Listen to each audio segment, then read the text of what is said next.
Okay, valence electrons. What we mean by valence electrons are the electrons in the outermost or the highest principal energy level.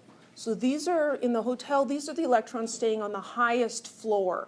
All of them, regardless of whether it's S, P, D, or F, is just all of them. The group number corresponds to the number of valence electrons. So when we look at the periodic table, this is the Roman numeral with the letter A type group numbers. So for oxygen, oxygen is in group 6A. That tells me it has 6 valence electrons. The electrons in the lower energy levels are called the core electrons. So in any atom, you've got core electrons and you've got valence electrons.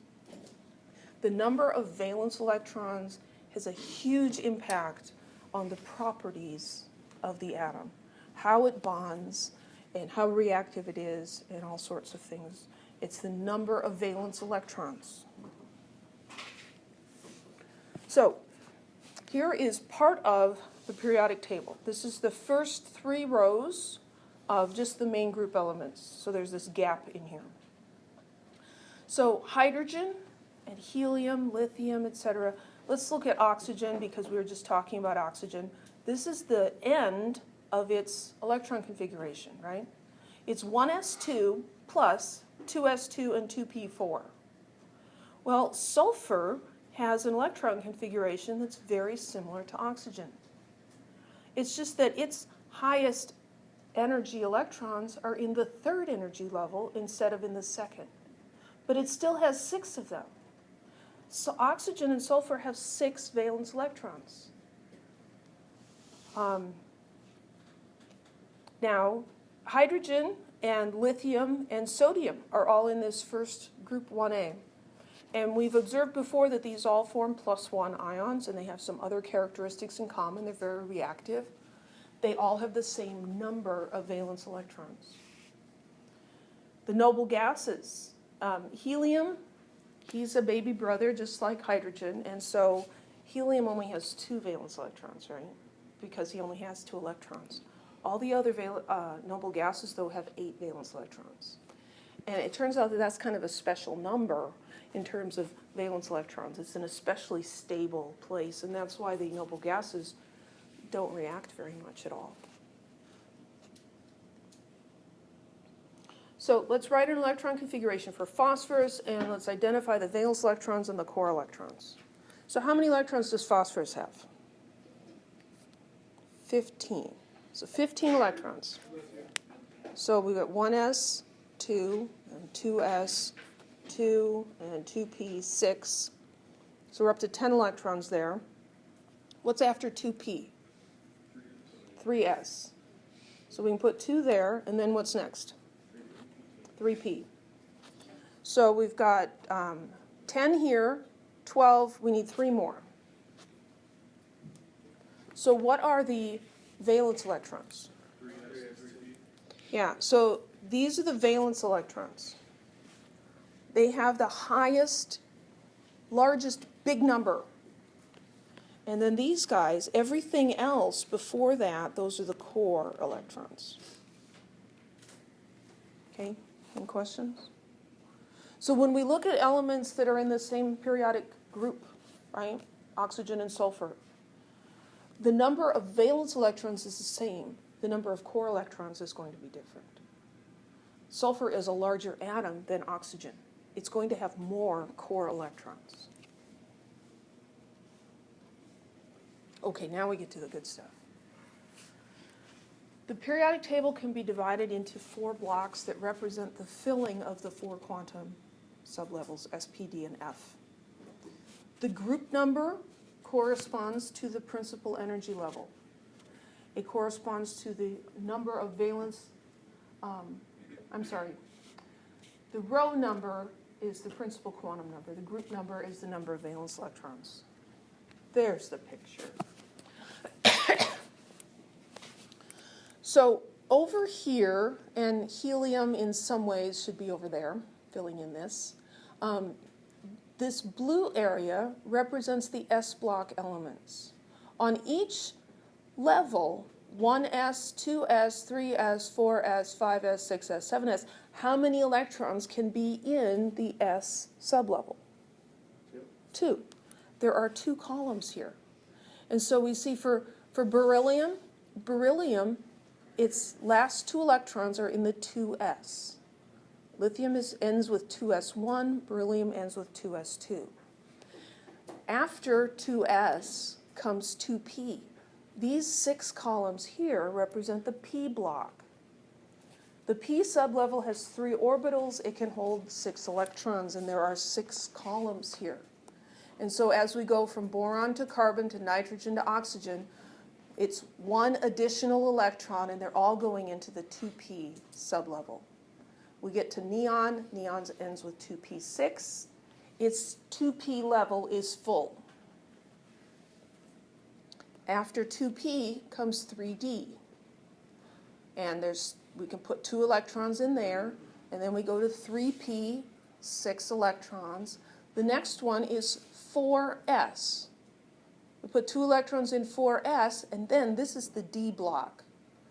There are 10 columns here. Those represent the 10 electrons that can fill the d sublevel. But this is not 4d.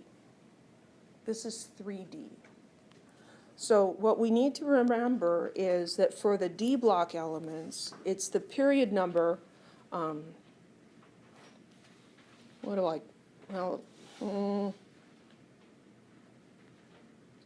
period number -1. So this group here, this is in period 4, but this is actually 3. It's the period number -1. So the way I think of this is that originally it was up here, and it sank down. You know, the aquifer was depleted and the ground sank. So these guys, you know, should be up here with 3 in a sense, but they sank down. Let me get rid of those. So we've got 4d, and then we fill up the 3d sublevel, and then this is back to 4 again, 4p, and next is 5s. This is sunken. This is 4d. We come across, and this is 5p, and we get to 6s. This is sunken. This is 5d, and then there's this gap here. See the numbers go from 57 to 72? Well, just like there's this big gap here, we really should cut this periodic table and open it up. And that's what's been done with the one on the wall. So they cut it and they spread it out. And so here we've got 6s, and this F block fell down 2 rows. So if we want the quantum number for the F block, it's the period number on the periodic table -2. So from lanthanum, when we go to cerium, we would expect that this might be 6F, but we have to subtract 2. And so these are 4F. And then we come back and we finish filling the 5D. And then there's the 6P, 7S. We just get 1 into the 6D, and then we go to the 5F, and we fill those up. And then we go to finish up with the 6D. Okay, so that order of filling is all on the periodic table. Isn't that kind of cool? I think it's really cool. And so knowing that, you can really use the periodic table as a map. And you pick an element, like we did gallium. Here's gallium. Well, I don't have to go through that long list. I can just tell you that gallium is argon plus 4s2, 3d10, and it ends with 4p1. You can just read it off the periodic table. Iodine ends with 5p5 because it's 1, 2, 3, 4, 5. Any questions?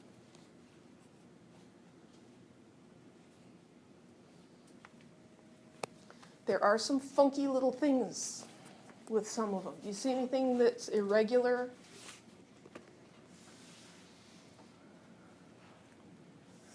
Look at copper. Nickel is 4s2 3d8. We would expect this to be 4s2 3d9, right? But one of these 4s ones moved up. And that's another situation where you've got a Groupon deal at the Quantum Hotel. There's a special rate if you have rooms that are either completely full or half full. And so copper is lower in energy this way by having its 4s orbital half full and its 3d sublevel completely full. And then the next electron will come in and finish that guy off. So there's a couple of little weird places like that. A students should be aware of those. If you're just trying to pass the class, you can say, well, I know that happens, but I'm not going to remember it, and that'll be fine. Any questions?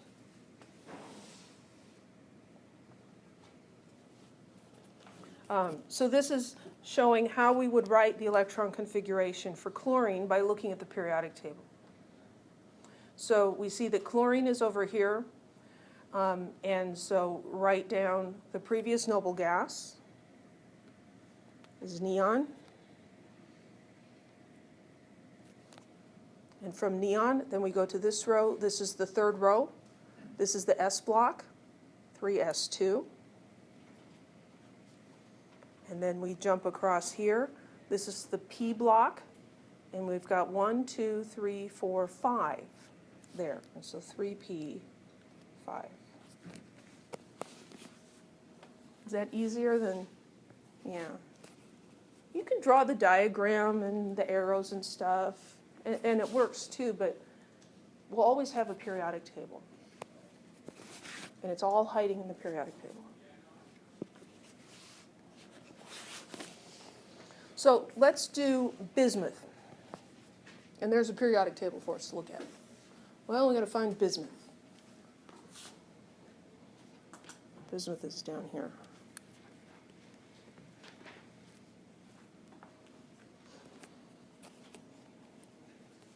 So if we do the noble gas configuration, we're going to put xenon. I don't know if I left space for myself. So it's going to be xenon.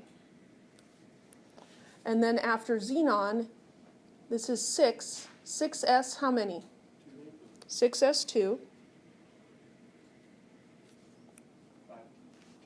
And then we've got the 5d, but then we also have 4f in here. So we've got 5d and 4f. So when they're filling straight across, what we would see is it'd be 5d1, and then it would start in with the 4f. And the 4f would fill up. And then they'd come back and do the d's. So instead of having d in two different places, we're just going to write it after. So this is, we filled up the 4f all the way across, and this is 5d up to here. And then how many in the P? P3. And this is back to 6 again, so 6 P3. Okay? It's something that's going to take some practice. The way you get good at it is you give yourself little assignments. Okay, well, write the electron configuration for this one, and then check yourself and make sure you got it right. Figure out why you got it wrong. If you just like, wait, I'm getting it wrong all the time, ask me, ask somebody. Because it's really not that hard. It's just weird. It's just weird. And I think, well, why would anybody want to do this? Well, you signed up for the class. To pass the class, you have to do it. So there's your motivation. How's that? So irregular electron configurations, I kind of gave you a preview of that. Because of splitting, the 4s sublevel is lower in energy than the 3d. And so the 4s fills below the 3d. But that difference in energy is not very big. It's actually quite small. So what we see with the transition metals like copper is that some of them have irregular configurations where the NS is only partially full, or in fact doesn't fill at all before the D. And the way that we know these electron configurations is by experiment. Okay? We can kind of, after we've determined, oh yeah, copper is S1 D10 instead of S2 D9, which we would expect, then we can come up with a kind of a rationale for, oh yeah, I guess that makes sense. But we can't just flat out predict things without doing a lot of crazy math or something. Yes? Is there many like that? There are a number of them, yeah.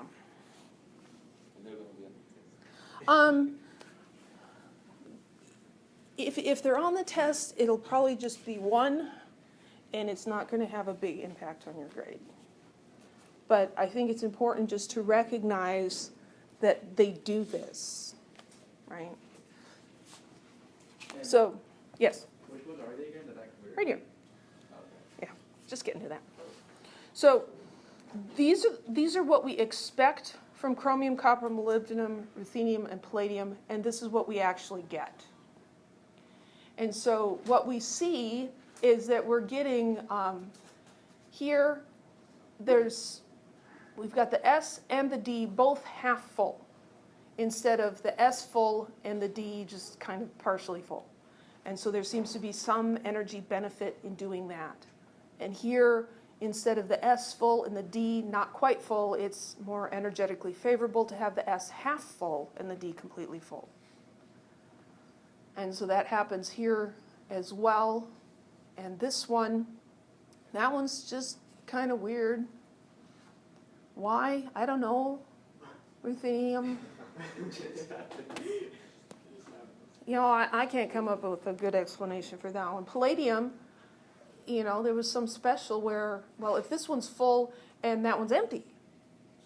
So there seems to be something special about completely empty, completely full, and half full, right? And there's some combination of those will get you a discount in energy.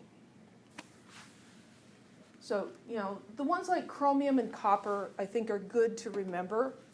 The rest of them, molybdenum, ruthenium, and palladium, those are kind of odd metals that we don't run into much. But there they are. They're weird. Is that why they're used as catalysts? Is that why they're used as catalysts? No, I don't know that this really has anything to do with it. Yeah.